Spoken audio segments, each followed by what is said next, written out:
the punishing sanctions that the U.S. and our allies are imposing on Russia. And to help us unpack this issue, I want to bring in one of the key players behind those sanctions. His name is Daleep Singh. He's Deputy National Security Advisor for International Economics right there at the White House. Mr. Singh, thank you for being here. I know you said that last month that sanctions would be tailored to avoid even the appearance of targeting the average Russian civilian. We, of course, see a lot of these are targeting Russian oligarchs, billionaires. How would you say the administration has accomplished that so far? Are Russian civilians being pretty badly hurt at this point by these sanctions? Yeah, hi, Trevor. Good evening. You know, this is Putin's tragic war. These are Putin's sanctions, and these are Putin's costs that he's imposing on the Russian people for his choices. And so what we're seeing now is the economy in Russia is in free fall. The economy is likely set for a deep economic recession, maybe more than 10% a year. Inflation is spiking. His war chest of foreign reserves is now worthless. The ruble is worth less than a penny. His stock market hasn't opened all week, Trevor, and rating agencies are downgrading the country to junk status. But all of these consequences are the result of Putin's choices and Putin's choices alone.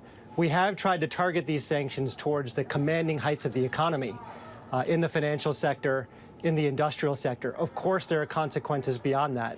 But again, this is a tragedy that Putin has chosen. It's our job to make that an historic failure.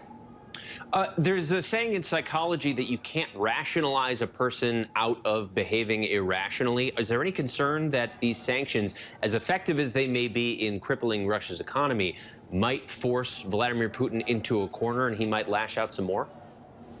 Look, I can't get into his mindset, Trevor, but what I do know is that if dictators don't pay a price for their aggression, they cause more chaos. And the costs and the threats to America and the world keep rising. Those are the president's words from the State of the Union. So we feel like this is a moment to demonstrate resolve. All I can tell you about President Putin is what he said. He said Ukraine is not a real country. He said the greatest tragedy of the 20th century was the breakup of the Soviet Union. You know, think about that. That's a very flawed and dangerous mindset. We have to confront it. I do think a lot of people are in support of these sanctions and certainly saying that there needs to be consequences for Russia. This is an increasingly global economy. Russia's economy is the 11th largest in the world.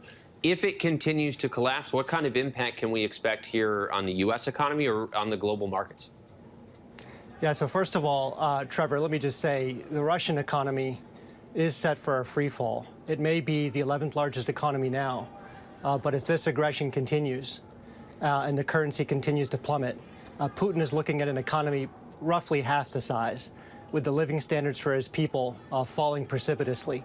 In terms of the impact to the U.S., you know, the economic linkages through trade are relatively modest. Russia is our 26th largest trading partner.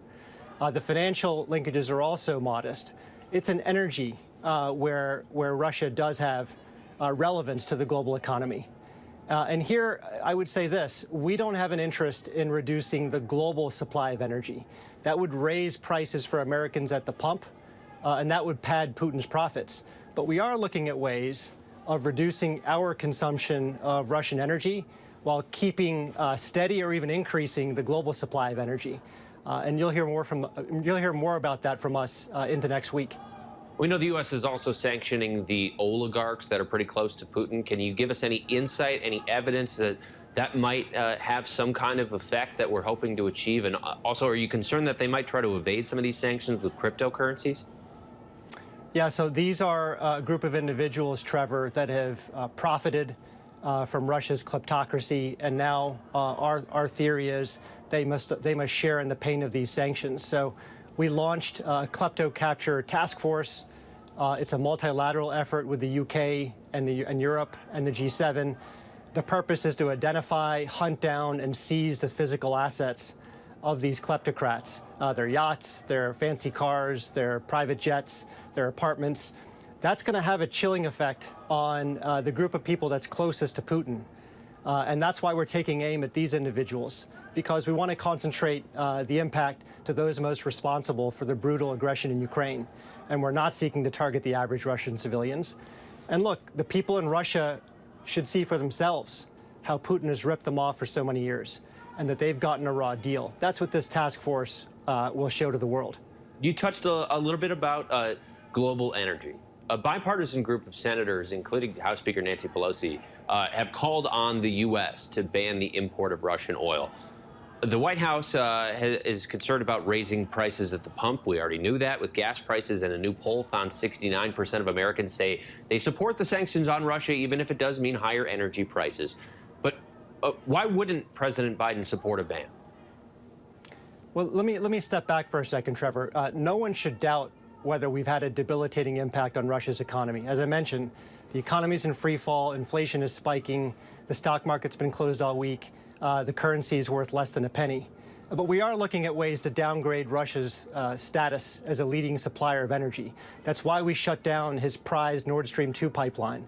That's why we've cut off technology that he needs to sustain energy production. And that's why we're helping Europe with liquefied natural gas. We're surging supplies from all over the world to accelerate their diversification away from Russia. And yes, we are looking at ways to cut U.S. consumption of Russian energy. But again, that's in the context of maintaining or increasing the global supply of energy. We don't want Americans to pay higher prices at the pump. We don't want to have Putin pad his profits. So we can do both of those things at once.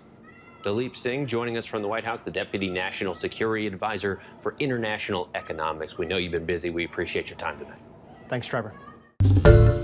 Hi, everyone. George Stephanopoulos here. Thanks for checking out the ABC News YouTube channel. If you'd like to get more videos, show highlights, and watch live event coverage, click on the right over here to subscribe to our channel. And don't forget to download the ABC News app for breaking news alerts. Thanks for watching.